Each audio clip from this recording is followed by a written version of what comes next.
Hello, everybody, and welcome to this week's Turning Towards Life. This is Lizzie and Justin. We are back here again. It's 9 a.m. on Sunday morning, and we have this beautiful source to be with this week called Tomboy, which Justin has chosen. And I am feeling very glad to be here.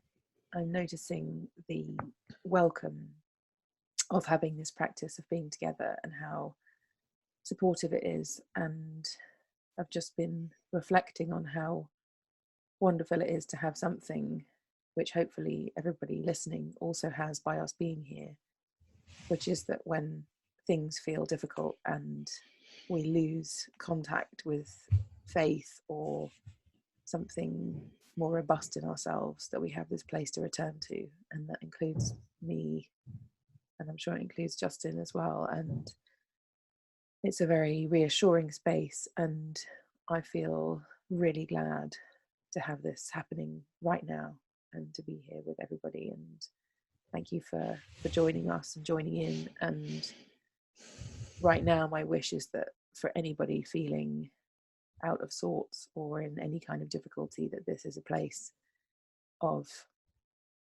recentering and resaning ourselves and reconnecting with one another. And maybe that way we can lessen our own suffering somehow by having this practice of being together and talking and reflecting and finding sources that are written by the same parts of the people who write them, so that we can be drawn into the field of knowing and loving and being centered and faithful. So I'm very, very glad to be here and glad to be reading this source as well, which in reading it, I notice that I feel enlivened by it and also completely wondering about it as well.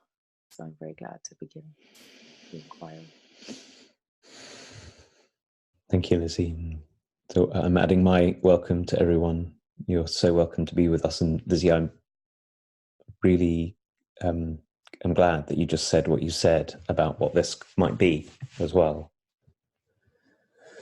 This Turning Towards Life project, somewhere we can return to and have the opportunity to feel held in, and that we can reconnect with that within us that is healing and sane in a way when we feel spun far away from ourselves. And I suppose that's just another way of interpreting what turning towards our lives means. And you've said this before, and I'll say it again because it's true. I have often found myself listening back to us, and I started listening back to us as a way of just hearing what we were saying, because this is unrehearsed. Sometimes the only way to know what we actually did is to listen. But I've certainly found that listening back it's enormously grounding and centering for me. So I also hope that this can be for others. And I want to say welcome to our many people who are listening on the podcast, and people who watch us live, and people who catch us on YouTube, and say we're glad that you're with us. And also to make a request, which is, if you think this would be grounding and supportive for other people, please tell them about it. It's such a joy to have this gift spread further in the world. So I found this source today, Tomboy. I want to say thank you to the writer Rebecca Solnit, who posted this quite recently, and it really caught my imagination. And I'm sure we'll say lots about it as we go. And it's called Tomboy. It's originally written, I think, in Spanish. So this is a translation, and I have just lost it. Oh, here it is. It's by Claudia Massin, and we will post it, as we always do, on the Turning Towards Life website, which is turningtowards.life. You can read all the sources there. And I'm going to read it. I don't understand how we walk around the world as if there were a single way for each of us, a kind of life stamped into us, like a childhood injection, a cure painstakingly released into the blood with every passing year, like a poison transmuted into antidote against any possible disobedience that might awaken in the body. But the body isn't mere submissive matter, a mouth that cleanly swallows whatever it's fed. It's a lattice of little filaments, as I imagine threads of starlight must be. What can never be touched, that's the body. What lives outside the law when the law is muscled and violent, a boulder plunging off a precipice and crushing everything in its path. How do they manage to wander around so happily and comfortably in their bodies? How do they feel so sure, so confident in being what they are, this blood, these organs, this sex, this species? Haven't they ever longed to be a lizard scorching in the sun every day, or an old man, or a vine clutching a trunk in search of somewhere to hold on, or a boy sprinting till his heart bursts from his chest with sheer brute energy, with sheer desire? We're forced to be whatever we resemble. Haven't you ever wished you knew what it would feel like to have claws or roots or fins instead of hands? What it would mean if you could only live in silence, or by murmuring or crying out in pain or fear or pleasure? Or if there weren't any words at all, and so the soul of every living thing were measured by the intensity it manifests once it's set free.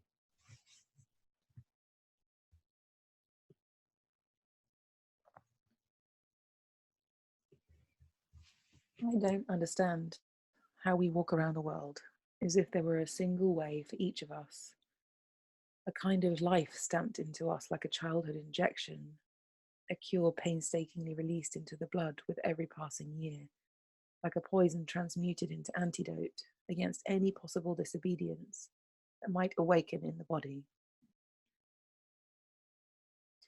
But the body isn't mere submissive matter, a mouth that cleanly swallows whatever it's fed.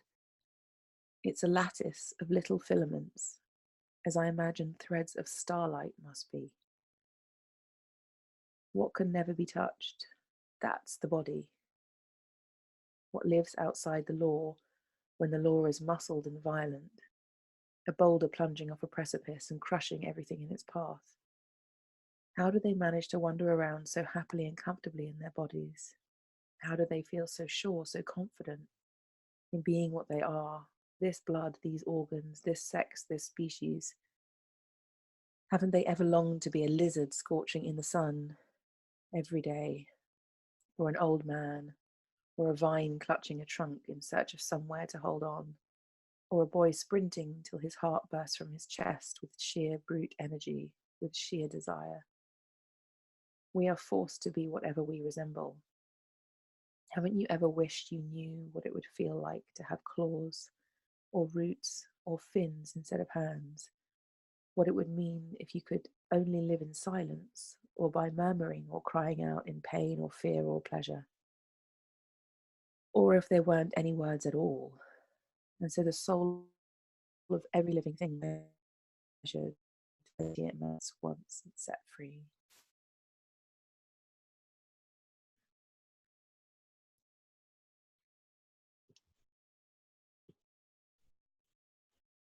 I really loved this poem the first time I read it. And I know that my understanding is that part of the place that this comes from, I don't know anything about the author, is a response to the way we grow up forced into gender roles. And that it's written in the midst of what is a kind of new opening that's happening in the world, which is allowing a bit more space around how we understand our bodily gender and how we might live. And it seems to me it's an incredibly powerful response to that. But what really drew me to the poem was how it's for everyone, even if that's not exactly the kind of tussle we're in our lives. And the line that gets me this morning, Lizzie, so powerfully, I've just lost it, is I saw it when you were reading it and now I have to find it again. Oh, there it is. We're forced to be whatever we resemble.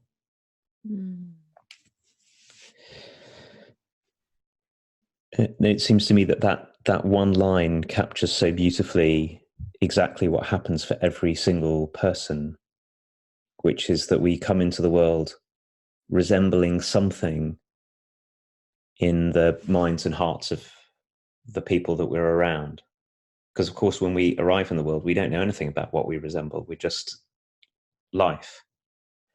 And we might resemble something because we have a particular shaped body with particular organs. And then that means that for the people around us, that means, oh, you'll like one of these, so we're going to school you in being one of these. But which, of course, is an incredibly powerful kind of apprenticeship and training.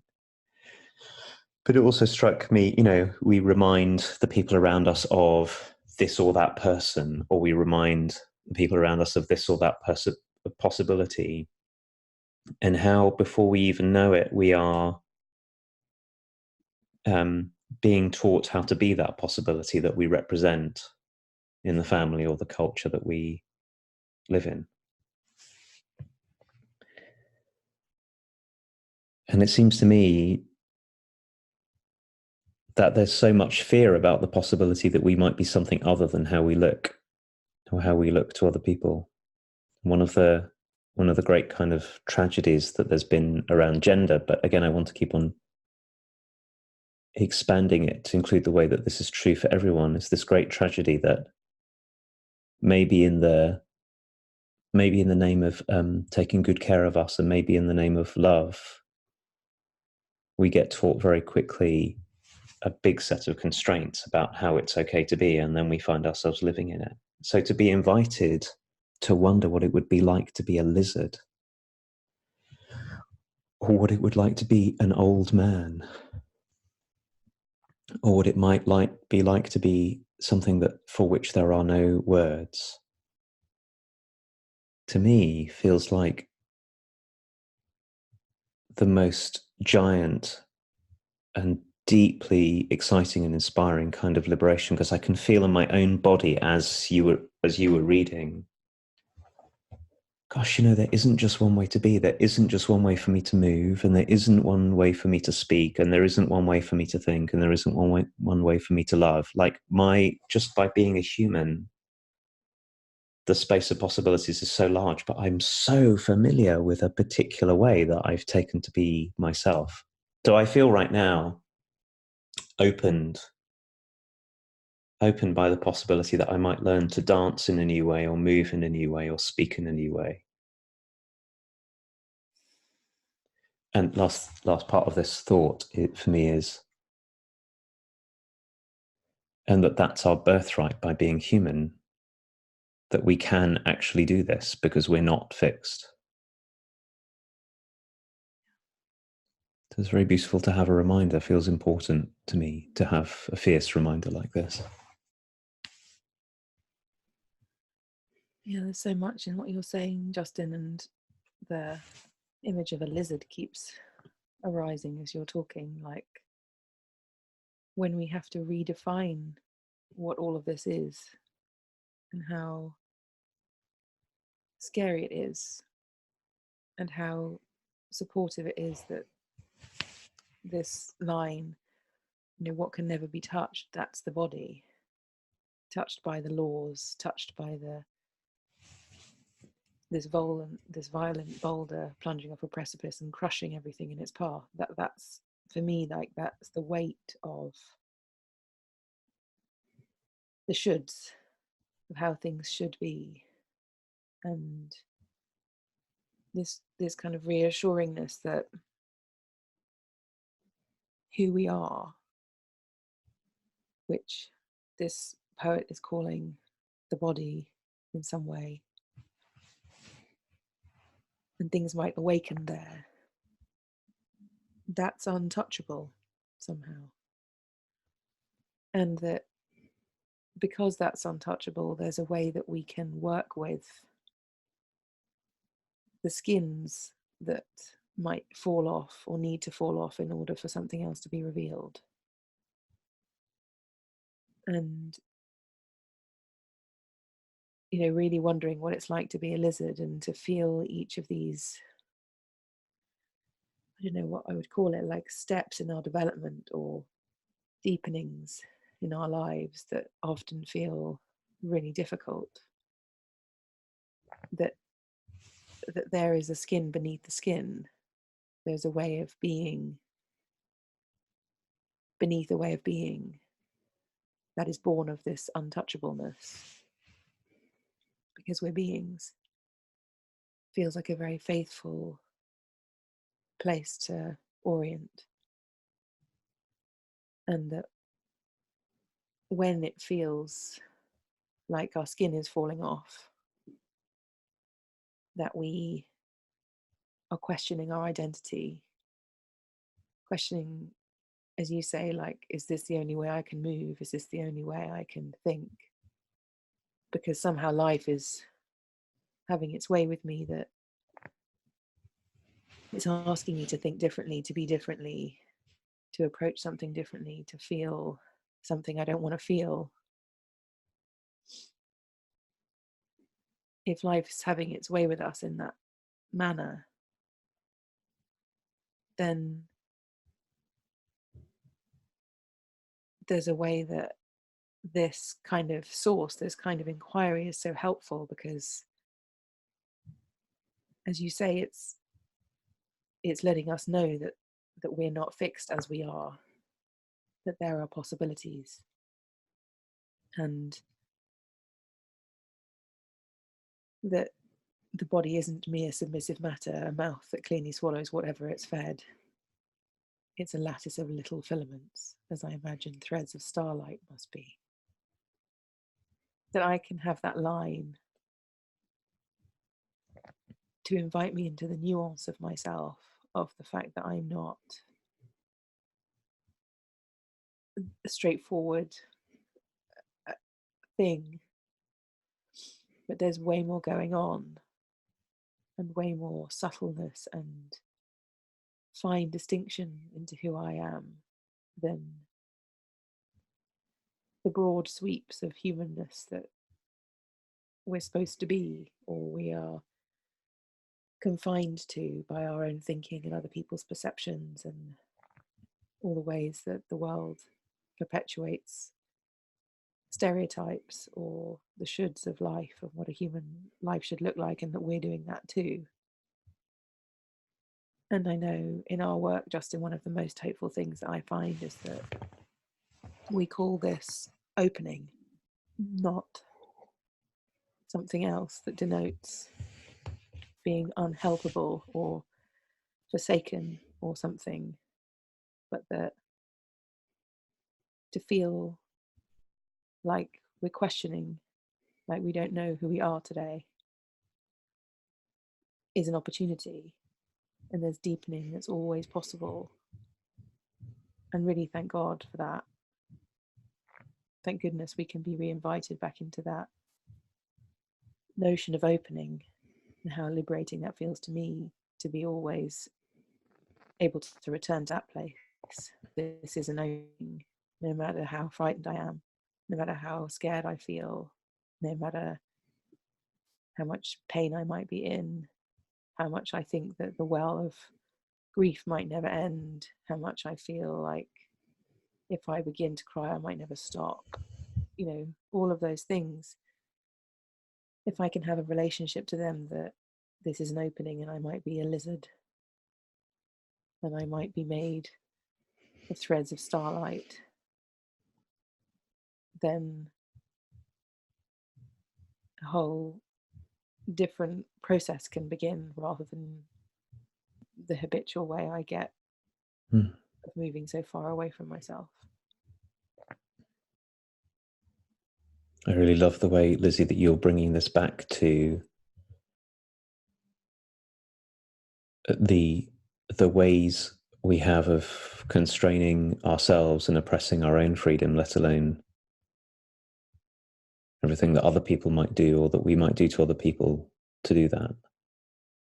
That when we find, I was particularly started to see that when you talked about grief, for example. So I suppose the way that in which I know this in myself is when some new and strong experience arises in me, you know, like something I'm not familiar with feeling, or maybe something I'm not familiar with saying, or maybe some way, like I said before, I want to move that I'm not familiar with moving. All the little and big, subtle inner kind of oppressive forces that go, that's not me, don't do this, which of course are related to the outer kinds of constraints that we live in. But I'm just really noticing that. At least for me, I'm guessing this is true of most of us, that there are watchful, vigilant parts of me that have quite a strong idea about what kind of person I'm meant to be, through being the age I am, having the body I am, the history I am, the family I've grown up in, the country I live in, all kinds of things, like lots and lots and lots of stories with constraints in them, and that to begin to break through and break out of them, or in those moments where I find myself breaking out of them quite without my own intention, something new. So that's why grief is such a good example, because grief is one of these things that just comes through. The difference in that moment between the moves that we make to try and get ourselves back into whatever shape, this line that I read earlier that I now can't find about, where I'm participating in forcing myself to be whatever I take myself to resemble. The difference between that, and like you say, is the possibility of seeing this sort of breaking through as an opening into a much wider space, a much wider set of possibilities for living. They're really different paths to choose. And one is ostensibly safer, but filled with this is what I love about this poem, is the kind of suffering that you can feel in keeping our lives tightly bound in a particular set of shape. And what we might do if we were to welcome that which is breaking through, which, like you say, might be finding myself being a lizard, or an old man, or a vine clutching a trunk, or a boy sprinting till his heart bursts from his chest, or having claws or roots or fins, or living in silence. All these wonderful examples that are in the poem. Feels to me, in speaking about it, that is life doing its thing. And there's so much generosity and kindness and creativity that can come from there if we can remember that our bodies are lattices of starlight. The other line that's really catching my eye as I'm speaking to you, Lizzie, is noticing the disobedience that awakens in the body. We don't have to live as if we've been injected, just to exactly take up the words of the poet, as if we've been injected in something which is kind of going to be the antidote for every disobedience. We can live treating what we've taken to be disobedience as an opening into freedom. And it takes us cultivating the courage and love to do that. And it's also really helped by having other people around us who welcome us. And I think this is probably why this poem is, one of the reasons why this poem is so important, is that so many of us don't have and haven't yet found people around us who, when something new bursts forth, instead of going, "We'll soon have you back the way you were, Lizzie. You'll be over this soon. You'll be back to your old self." Instead of doing that, go, "Oh my goodness, look at this that's coming through. Welcome. Please show us and bring us this part of you. What a joy that you might not be what you've taken yourself to be so far." Yeah. That's so beautiful, Justin. Just that we might be that we might be a welcome for disobedience, as we're framing it here, of something new being born. Can we welcome it rather than try and shove it back into its previous form again? And also trust that being born anew in some way, in part of ourselves, we can trust that we can emerge into something new and that there's a place for it. And again, I just think if we're not in community, though, how hard that must be. How hard it must be to bridge that gap between, I think I might be emerging as this, and then questioning whether the world will be welcoming of me, that lizard version that's in maybe a different color, or a different sexual orientation, or a different gender even, or a different kind of person, or a different anything about me. Somebody who suddenly says no to things when I've always said yes, or somebody who cries a lot when I never used to cry, or just a difference, something that's emerging that feels like mine. How beautiful a world might we have if we can open and trust that we can be a welcome for these different parts coming forth that are born of this excellent disobedience, and yet which, as you say, there's so many people who would try and get us back somewhere, try and fix something, instead of helping us find the land that we'd like to stand on, that allows us to be this part of ourselves really fully. And then that last line, so the soul of every living thing were measured by the intensity it manifests once it's free. It's like, what if we could be a welcome of that, and trusting that freedom, that intensity of freedom is what we are, what life is, if we let go of our skins when they decide that they want to be shed.